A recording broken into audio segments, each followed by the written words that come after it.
नमस्कार दोस्तों, आप सभी का JSB 0150 राजस्थान ऑल न्यूज़ पर स्वागत है। आज दिनांक 10 अगस्त 2023 गुरुवार का दिन है तथा हिंदू पंचांग के अनुसार श्रावण माह के कृष्ण पक्ष की नवमी तिथि है। तो चलिए नज़र डालते हैं आज की महत्वपूर्ण व मुख्य खबरों पर। तो आज की सबसे बड़ी खबर है, गहलोत साहब अपनी कांग्रेस सरकार को वापस रिपीट करने के लिए चुनावी साल में सीएम गहलोत साहब राजस्थान में जातिगत जनगणना करवाने की घोषणा की है। साथ ही ओबीसी आरक्षण 21% से बढ़ाकर 27% और मूल ओबीसी के लिए अलग से 6% आरक्षण करने की घोषणा की है। गहलोत बांसवाड़ा के मानगढ़ धाम में विश्व आदिवासी दिवस में ये बात बोली है। गहलोत ने इस आदिवासी सभा में कहा है कि राहुल गांधी ने जातिगत जनगणना पूरे देश की होने के लिए बोला है, इसलिए अब राजस्थान में भी जातिगत जनगणना शुरू होगी। जाति के आधार पर जिसका जितना हक है उसे उसका पूरा हक मिलेगा। प्रदेश में अभी एससी को 16% आरक्षण, एसटी को 12%, ओबीसी को 21%, ईडब्ल्यूएस को 10% और एमबीसी को 5% आरक्षण है। ओबीसी का आरक्षण बढ़ाकर 27% करने के बाद राजस्थान में 70% आरक्षण हो जाएगा। गहलोत ने ओबीसी वोटर्स को पक्ष में करने के लिए चुनावी साल में बड़ा ऐलान किया है। ओबीसी आरक्षण को बढ़ाने की मांग लंबे समय से की जा रही थी। हरीश चौधरी सहित कांग्रेस के कई नेता ओबीसी आरक्षण को बढ़ाकर 27% करने की मांग उठा रहे थे। ओबीसी आरक्षण के वर्गीकरण की मांग भी लंबे समय से उठाई जा रहे थे। विधानसभा चुनाव से ठीक पहले ओबीसी आरक्षण बढ़ाने और मूल ओबीसी को अलग से आरक्षण देने का ऐलान करके गहलोत ने बड़ा सियासी दांव खेला है।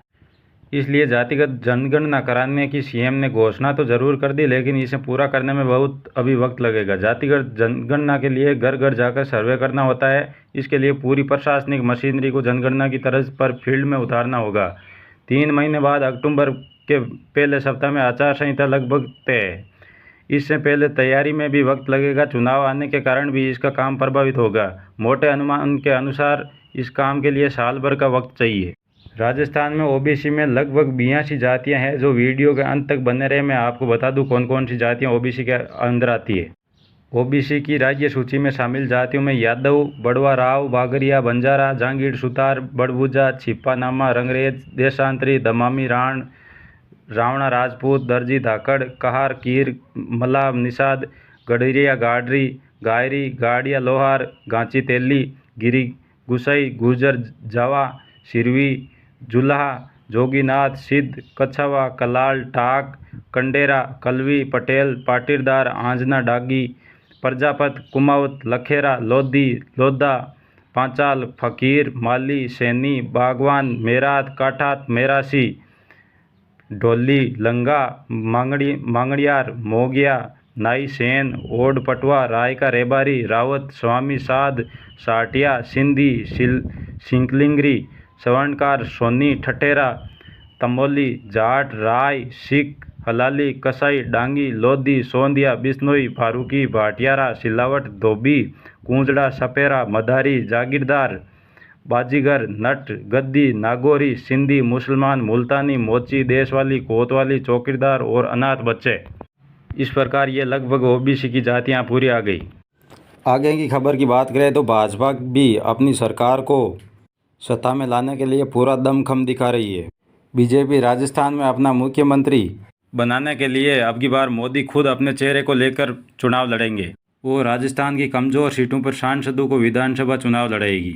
यानी अगले 15 से 20 साल तक सत्ता में रहने के लिए भाजपा राजस्थान की कमज़ोर सीटों पर आधा दर्जन सांसदों को विधानसभा चुनाव लड़ाने पर विचार कर रही है। भाजपा झुंझुनू, कोटपूतली जैसी करीब 19 सीटों पर पिछले 3 चुनाव से हार रही है। इसी तरह 58 सीटें ऐसी हैं जहां 3 में से 2 चुनावों में भाजपा को हार मिली है। ऐसी सीटों को इस बार जीतने के लिए भाजपा ने सिर्फ कुछ जगहों पर सांसदों को चुनाव लड़ाएगी, बल्कि पार्टियों में शामिल किए गए नेताओं पर भी दांव खेलेगी। उन पर मजबूत उम्मीदवारों की खोज चल रही है।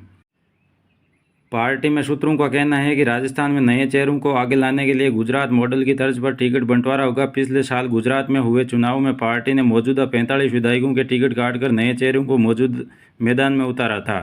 इनमें से 43 ने चुनाव जीता।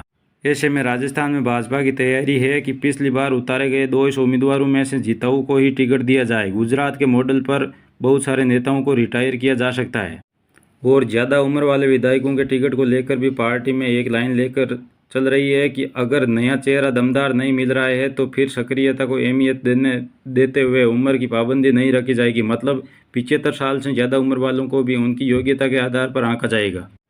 इस प्रकार पार्टी सूत्रों का कहना है कि राजस्थान की उन 77 सीटों पर भाजपा सबसे ज़्यादा ध्यान दे रही है, जो पिछले चुनाव में उसके लिए हार का कारण बनती रही है। इन 77 सीटों पर टिकट को लेकर भाजपा में सबसे ज़्यादा उथल पुथल दिखाई देगी। यह सीटें निम्न हैं: लक्ष्मणगढ़, फतेहपुर, खेतड़ी, नवलगढ़, बस्सी, बागीदोरा, वल्लभगढ़, सांचौर, बाड़मेर, सरदारपुरा, लालसोट, सिकराय, स्पोट्रा, टोडा भीम, बाडी, राजगढ़, लक्ष्मणगढ़, कोटपूतली, दाता रामगढ़ और झुंझुनू सीट पर पिछली परिसीमन के बाद हुए तीनों चुनाव भाजपा हारी है। और भी बहुत सारी सीटें हैं जिनमें 2008 और 2018 के चुनाव में उसे हार मिली है। इस प्रकार आज के लिए इतना ही। कोशिश करूंगा हमेशा अच्छी खबर व नई आने वाली योजना के बारे में आपको बताने की, इसलिए हमेशा अपडेट रहने के लिए चैनल को लाइक एंड शेयर करके, चैनल पर नए हो तो सब्सक्राइब वाला बटन ज़रूर दबाएं। धन्यवाद।